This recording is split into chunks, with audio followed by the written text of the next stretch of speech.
Sir next టీడీపీలోకి వెళ్తారని ప్రచారం జరుగుతుంది సార్ బయట. దాని గురించి మీరు ఏమనుకుంటారు సార్? నేను 2 రోజుల్లో ఏం జరిగేది కూడా పిలిచి చెప్తాను. ఎలా ఎక్కడ వెళ్ళేది ఎలా ఉండేది కూడా మీ అందరికి క్లారిటీగా చెప్తాను. అందరూ పిలుస్తాను నేను ఆ రోజు. 3 రోజులు అన్నీ కూడా క్లియర్ అవుతాయి మా యొక్క క్యాడర్తో. ఎందుకంటే నేను ఒక్కడే కాదు కదా, మా ఎవరైతే ఉన్నారో మా క్యాడర్తో కూడా సంప్రదించి ఒక నిర్ణయం తీసుకుని వాళ్ళ నిర్ణయానికి అనుకూలంగా నా నిర్ణయం తెలియజేస్తానని కూడా మీ ద్వారా తెలియజేస్తాను. సార్ మీ ప్రస్థానం ఇక్కడి నుంచి మొదలైంది. ప్రస్తుతం రాజకీయ ప్రస్తావన అన్నది 2001లో సర్పంచ్గా ప్రారంభించాం. అప్పట్లో టీడీపీ ప్రభుత్వం ఉంది. మా గ్రామం బాగా టీడీపీ కంచుకోట లాంటి గ్రామం అయినప్పుడు కూడా మా యొక్క వ్యక్తిగతంగా అందరూ కూడా ఆదరించి పార్టీలకు అతీతంగా నన్ను గెలిపించినటువంటి సందర్భం మా విలేజీలో రాజకీయ ప్రస్తావన వాళ్ళందరూ కూడా సహకారం ఇచ్చి గెలిపించారు. మరి అదే కాకుండా 5 ఏళ్ళు బాగా కష్టపడి డెవలప్ చేసాం. దానిలో భాగంగానే మళ్ళీ జడ్పీటీసీ ఎలక్షన్ 5 ఏళ్ళ లోపు ఇంకా 2 నెలలు ఉన్నానగానే సర్పంచ్ ఎలక్షన్ హోదా జడ్పీటీసీ ఎలక్షన్ రాగా వచ్చినాయి. దానిలో భాగంగానే పైడిముక్కల మండలం అంటేనే టీడీపీ కంచుకోవట్లేని మండలం.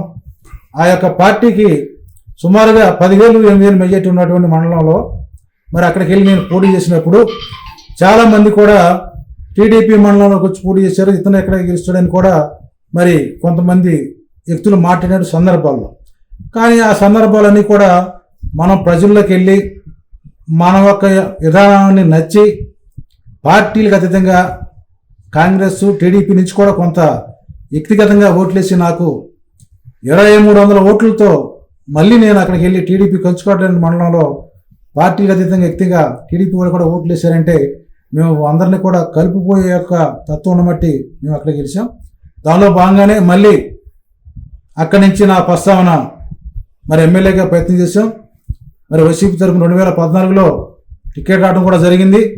మరి ఇక్కడి నుంచి అక్కడికి కూడా వెళ్ళినప్పుడు కూడా మరి టీడీపీ కంచుకోట నియోజకవర్గం కూడా మరి గతంలో అంటా ఉన్నారు. అయినప్పుడు కూడా 2014లో మరి మీ అందరు కూడా చూస్తూ ఉన్నారు విపరీతమైనటువంటి టీడీపీ గాల్లో మన జిల్లాలో గెలిచినటువంటి 4 సీట్లు గెలిచాం. ఆ 4లో ఎన్టీఆర్ జిల్లాలో గెలిచింది 2 సీట్లో కూడా ఒక అభ్యర్థి వెళ్ళిపోయాడు. మరి 3 సంవత్సరాలు కూడా ఎన్టీఆర్ జిల్లాలో ఉన్నటువంటి వైఎస్ఆర్సీపీ ఎమ్మెల్యే ఏకైక ఎమ్మెల్యే ఈ రక్షణ ఒక్కడే నిలబడి పార్టీ కార్యక్రమం చేసేది కూడా మీ ద్వారా తెలియజేస్తా ఉన్నా. అట్లా పార్టీని కాపాడుకుంటూ క్యాడర్ని కాపాడుకుంటూ 19 వరకు కూడా పార్టీని నిలబడి మరి పనిచేసుకుంటూ వచ్చు. 19లో మరి బ్రహ్మాండంగా అందరూ కష్టపడి భారీ విజయాన్ని ఇచ్చారు.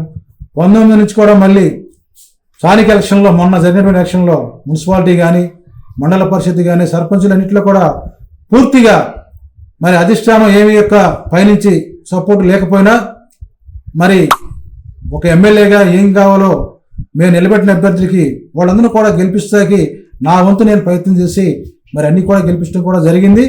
మరి అలాంటి పరిస్థితుల్లో పార్టీ అధినాయకత్వం ఒక 6 నెలల నుంచి కూడా మరి ఏం జరిగిందో ఏంట్లో కూడా తేడాగా మరి ఒక ప్రణాళిక ప్రకారంగా కూడా నడుస్తుందని అనుమానం వచ్చింది. అప్పటి నుంచి కూడా మరి కెరటాలుగా ఆగుతూ లెగుతూ వస్తూ ఉన్నాయి. మరి అది మొన్న స్వయంగా మీరే చూశారు.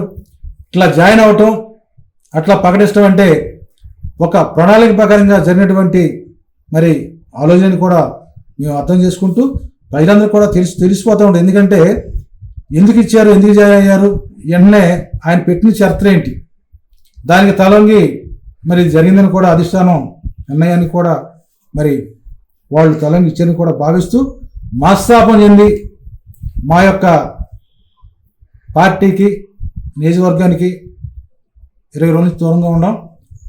మరి చాలా నిర్ణయం, ఎందుకంటే త్వరలోనే నా నిర్ణయం అనేది కూడా ఏం చేస్తానో కూడా మా యొక్క లీడర్స్తో మాట్లాడి మనం నమ్ముకున్న వ్యక్తులతో మాట్లాడి